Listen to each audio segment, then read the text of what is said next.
Hello my friends and welcome back. Thank you very much for being with me again today.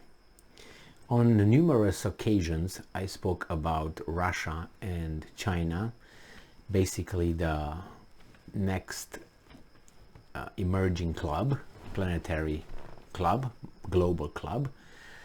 I mentioned that if they're pushed in a corner and they are sanctioned by the Western countries, which is the States basically, they will stop following the accords signed and they will just form their own entities, their own organizations, bypassing those ones, not recognizing the old ones and starting alternate ones, which are, let's say you have a maritime, I don't know, policies, laws, the law of the sea. They will make their own law of the sea, and the United States cannot do anything about it, because how are you going to enforce that? But only militarily. And militarily you can't do that, because you're going to hit China and Russia and they will stay straight that they will use atomic bombs if they're threatened, and they will probably use it somewhere in the sea somewhere and in the ocean as a threat, like a back off thing. And the other guys are going to stop. What are they going to do? They're going to escalate it. How can you escalate it? Next one, okay, going to shoot a few on a territory somewhere. Nevertheless, they're not going to get to that one because there are still weasels over there, nevertheless. But it seems like this article is the start of an alternate organization created by the Russians. And this article comes from Business Insider from July 14th, 2022. This is the title. Russia plans to launch a national oil trading platform to foil Western energy measures, report says. Right, so we have a smiling Putin here. Look like that. All right, mischief Putin. So Russian officials and oil producers are in decision to create a global benchmark for Russian crude.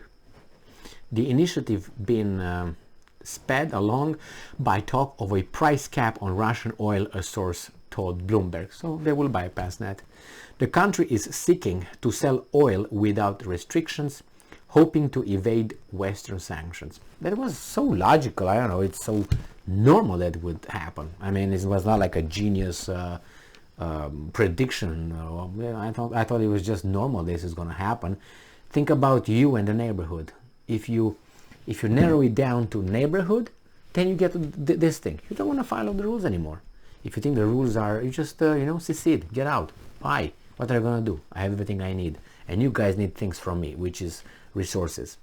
So Russia plans to create its own national oil benchmark in an attempt by the country to blunt Western sanctions and evade a possible price cap imposed on Russian oil. Russian officials said that the country's oil supplies and its central bank have begun discussion to launch a national oil trading platform in the fall of this year, Bloomberg reported. The trading platform would be meant to attract enough buyers to establish Russian crude as its own benchmark by mid-2023, adjacent to WTI crude and Brent crude on the global commodities market. So it's going to be the same parallel. Russia has attempted and so far failed to establish a benchmark for its Urals blend crude for the past 10 years, but the idea has grown more attractive to its oil producers and policymakers after the country was hit with a flurry of sanctions from the Western country, which plans underway to impose a price cap on Russian oil. Recent discussion between currently planned to cap Russian crude to between $40 and $60. What is this? Socialism? I thought the market dictates, not a law that puts a cap. Although the Russian officials have previously suggested such a proposal will collapse and will result in retaliation, spiking oil prices even higher. If that's the case, oil could be as expensive as $150 a barrel, analyst says. I posted another video. I made another video with someone who said it could be to about $360 a barrel, and if they impose this price cap on Russian oil, crude. The country is currently seeking to sell as much oil as it can without any restrictions, two sources familiar with the matter told Bloomberg. One source added that the decision to implement an oil benchmark was partly spurred by ongoing talks of a price cap at the G7 summit earlier this month. In order for the new benchmark to be recognized globally, Russia must sort out any necessary legal framework prior to the launch of the platform, which the government has yet to do. A document leaked to Bloomberg said the trading platform would also need to amass high enough trading volume, which the country has failed to do in the past at other commodities exchanges. Well, that's the past. We'll see how it's going to be now.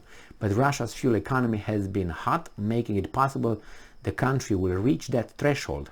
Yes, despite offering a steep discount to its allies, Russia has pulled in nearly 100 billion in revenue from its fuel exports in its first 100 days of invading Ukraine, and pulled in $24 billion from Chinese and Indian buyers alone in the first 3 months of the war.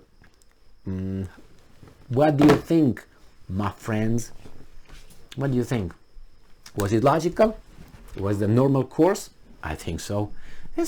What are you going to do? You're not going to, because if you agree to follow the current organizations and rules and regulations imposed sometimes at the whim of some country, and I'm not talking about the other countries that follow. They follow, like a reflex. We follow because they have to.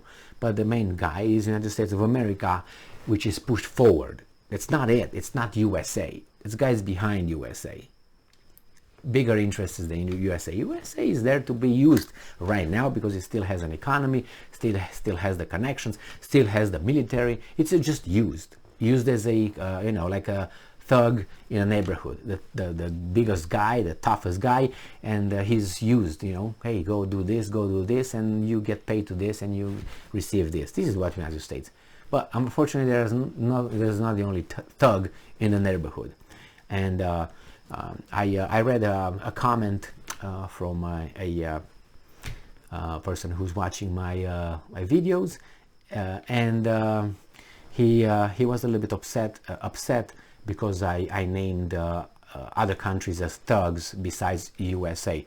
To be sure, every country is a thug as long as it has the power, because the more power you have, the more physical power you have, the more inclined you are to bypass the laws, because you think the laws do not apply to you. And if you want to see how other countries were thugs, big country I'm talking, not little ones, just look in their history and you find out how thuggish they were with certain countries when they had the upper hand. All of them.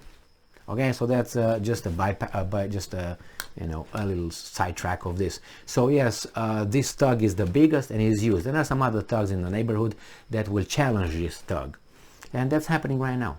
I mean, don't you think that Russia is not a thug? It is, and once it has, it's gonna be. If Russia would be in the United States' position, would be probably the same way, and other countries.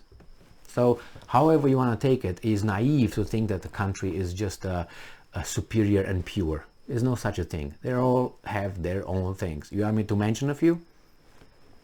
I can close my eyes and get the globe and put my finger on, and suddenly I can find some historical events on each and every country that has power, that had power at one point, and everybody else around them.